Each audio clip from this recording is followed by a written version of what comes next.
Mr. Secretary, thanks for being here. I want to tap your expertise for a moment. Give me your best estimate, just an estimate, I know, of how soon you think the United States of America will be carbon neutral. So I think, according to the climate scientists around the world, and certainly the cutting-edge scientists that we need to rely on here in the U.S., we've got to get carbon neutral by 2050, and I'm very comfortable with that target, and I think that's the appropriate target. By 2050. Which is only 27 years. That is not a long time away. And how much will that cost? So the cost that I focus on even more is all the costs that are going to happen if we don't get our act together. How much will it cost to get us carbon neutral? It's going to cost trillions of dollars, and it'll cost tens of trillions of dollars if we don't get our act together. How many trillions? I don't have the estimate or the numbers in front of me. I've seen a variety of different estimates, but it's a large amount. Fundamentally transforming our energy economy is a big deal. Tell me the estimates that you've seen. I don't have those numbers right on hand. So you're advocating that we become carbon neutral, but you don't know how much it's going to cost. Welcome back, Patriots. Today, we're diving deep into one of the most jaw-dropping examples of government overreach and lack of accountability I've seen in a long time. We're talking about a recent Senate hearing where Senator John Kennedy absolutely grilled the Deputy Secretary of Energy. Now, if you haven't seen this yet, buckle up, because this conversation highlights everything wrong with the way our government is spending our hard-earned taxpayer dollars. Let's break it down piece by piece, because as a proud American who believes in fiscal responsibility and common sense, I'm fired up. And you should be too.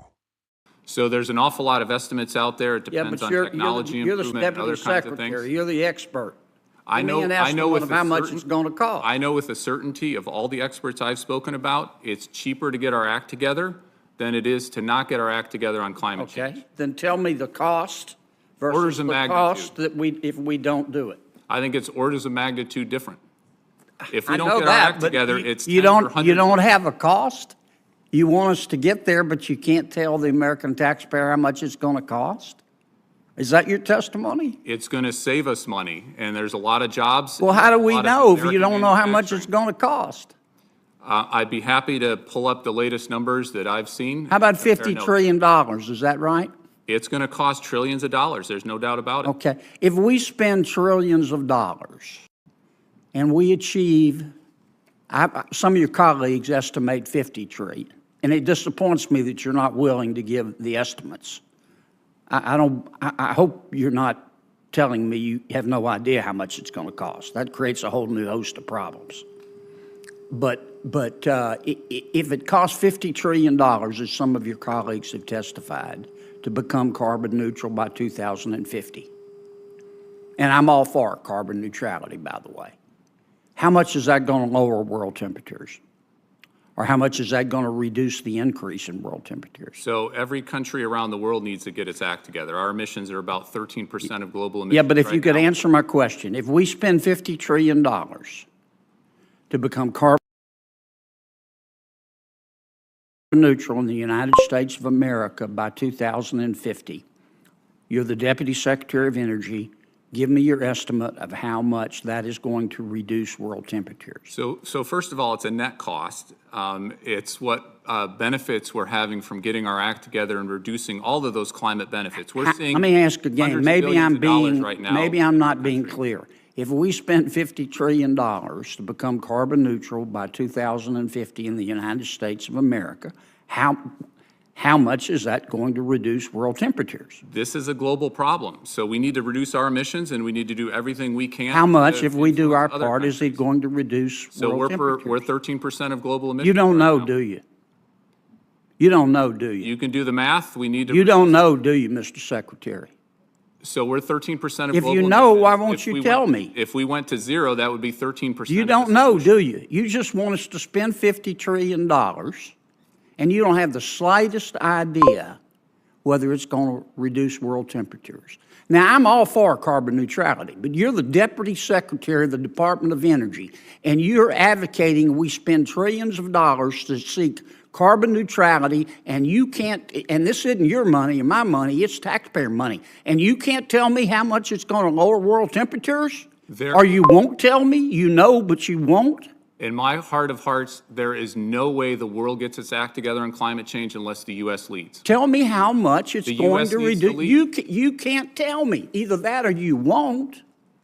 We're And 13%, that's 15% that roughly the of President global of the emissions. United States needs. I've still got a few seconds. I got 22 seconds. I'm going to use them a different way. Mr. Secretary, shaming you for not answering my questions. Madam Administrator, how are we going to get plutonium pit production back on track? Well, thanks, Senator Kennedy. We are doing, the most important thing we have to do to get pit production back on track is get craft workers in the facilities, finish our designs, get craft workers in the facilities, and that is happening. And so we have got great confidence between changes we're making in our processes, getting people on board, doing equipment pre-buys, particularly for glove boxes, which are limited manufacturers in the United States, that we will be able to make pits. We're going to be late. We're trying to catch up. Thank you, ma'am. All right, let's start with the basics. Senator Kennedy asks the Deputy Energy Secretary a pretty straightforward question. How much will it cost the United States to become carbon neutral by 2050? Now, you'd think that if you're advocating for a plan that's going to fundamentally transform our economy, destroy industries, and cost potentially tens of trillions of dollars, you have a number ready to go, right? But no. The Deputy Secretary stumbles and bumbles, saying he doesn't have the numbers in front of him. Let me ask you this, patriots. Would you walk into a car dealership, plop down your life savings, and say, "I'll take whatever you've got, but don't bother telling me the price"? Of course not. But that's exactly what these bureaucrats expect us to do with our taxpayer dollars. Then Senator Kennedy hits him with the big one. What if it costs $50 trillion? That's right, $50 trillion. To put that into perspective, that's more than double the entire U.S. national debt. That's enough money to give every man, woman, and child in America over $150,000. And what's the Deputy Secretary's response? He can't confirm or deny it. Now, let me tell you something, folks. When someone can't answer a simple question about costs, that means either they don't know, which is terrifying because they're in charge of policy. They do know, but they don't want to tell you because they know you wouldn't support it. Either way, it's a slap in the face to the American taxpayer. And this is where it gets even crazier.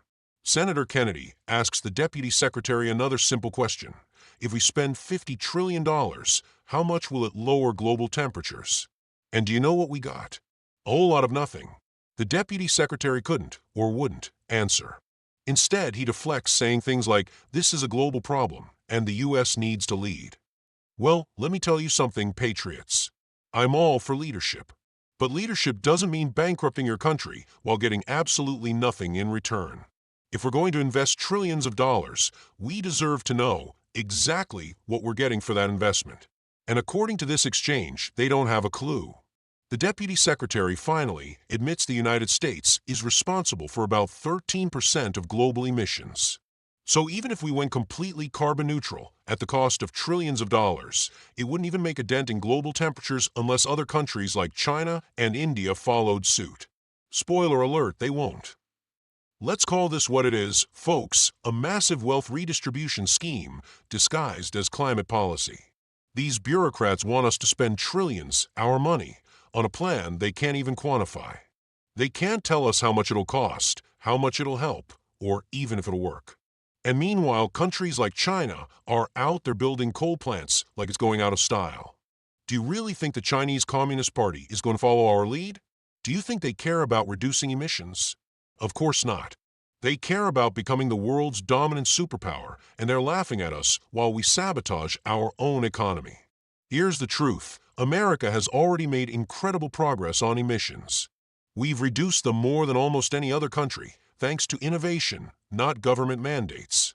But that's not enough for these bureaucrats. They want to dismantle our energy industry, kill American jobs, and impose green regulations that will drive up the cost of living for every single one of us. And for what? To maybe, just maybe, lower global temperatures by a fraction of a degree, if the rest of the world plays along, which they won't. Look, I'm not against clean energy. I'm not against innovation, but I am against reckless spending and policies that hurt hardworking Americans. If these bureaucrats want to spend trillions of dollars, they need to be transparent. They need to tell us the cost, the benefits, and the trade-offs. And most importantly, they need to remember that this isn't their money. This is our money. It belongs to the American people, and we deserve answers. So, here's my message to all of you watching. Don't let them get away with this. Hold your leaders accountable. Demand transparency. And remember, when they talk about climate action, what they're really talking about is spending your money on their agenda. Stay informed, stay vocal, and stay patriotic. If you agree with what I said today, hit that like button, share this video, and let me know your thoughts in the comments below. Together, we can fight back against this insanity and protect the future of our great nation. God bless America, and I'll see you in the next video.